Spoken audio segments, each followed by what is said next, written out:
అందరికీ నమస్కారం. పలమనేర్ మార్కెట్ కమిటీకి సంబంధించి మన వీకోట ఉప మార్కెట్ కి పలమనేర్ మెయిన్ మార్కెట్ కమిటీకి సంబంధించి రైతులకి వ్యాపారస్తులకి ప్రతి ఒక్కరికి తెలుగుదేశం పార్టీ తరఫున మాజీ మంత్రివర్యులు అమర్నాథ్ రెడ్డి గారి తరఫున మీకు అందరికీ మేము నమస్కారాలు తెలియజేసుకుంటున్నాము. ముఖ్యంగా ఈ పలమనేర్ మార్కెట్ కమిటీ అంటే గతంలో తక్కువ వ్యాపారంతో నడిచేది, ఆదాయం లేదు. గత ప్రభుత్వంలో గాని దానికి ముందున్న కాంగ్రెస్ ప్రభుత్వంలో గాని కొన్ని మన పలమనేర్ నియోజకవర్గం డీలిమిటేషన్ అయిన తర్వాత అక్కడ పుంగనూరుకు సంబంధించింది ఇవంతా కూడా కలిపి ఆదాయం కోట్లల్లో వెచ్చించింది గత తెలుగుదేశం ప్రభుత్వం. అప్పటి నుంచే ఈ పలమనేర్ కి ప్రధానంగా ఈ మార్కెట్ కమిటీ ద్వారా ఆదాయ వనరు ప్రభుత్వానికి సమకూరుస్తోంది. ఇందులో భాగంగానే గతంలో మేము కూడా పాలకవర్గంలో ఉన్నాము.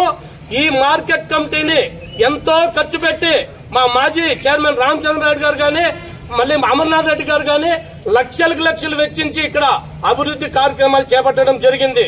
ఎందుకంటే వ్యాపారస్తులు సంతోషంగా ఉండాలా, మరీ ముఖ్యంగా రైతులు సంతోషంగా ఉండే ఉద్దేశంతో అప్పుడంతా వెనకాల కన్స్ట్రక్షన్ అంతా మేము చేసిందే.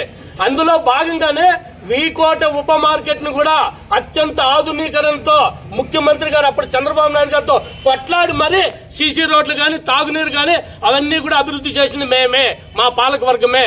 అందులో భాగంగానే ప్రధానమైన మనకి ఆర్థిక పంట ఏదైనా ఉందంటే మామిడి వనరులు.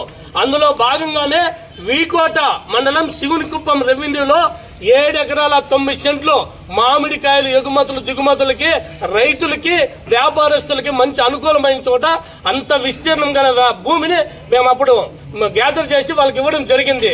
అందులో భాగంగా ఈ రోజు ఆ ఏకపక్షంగా ఎవరికి తెలియకుండా ఒక పేపర్ ప్రకటన లేకుండా ఎవరికో తమిళనాడు రైతులు, కర్ణాటక రైతులు, వ్యాపారస్తులు లబ్ధి పొందే విధంగా మన ఆంధ్ర రైతులు నష్టపోయే విధంగా లోపలనే కుమ్మక్కైపోయి ఈ రోజు దాని ఏకపక్ష యాక్షన్ జరుగుతుంది, అక్రమ యాక్షన్.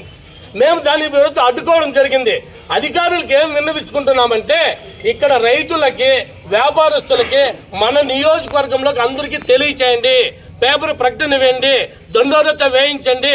అది ఇచ్చిన తర్వాత మార్కెట్ కి ఆదాయం పెరుగుతుంది, రైతులకి మేలు జరుగుతుంది, వ్యాపారస్తులకి మేలు జరుగుతుంది.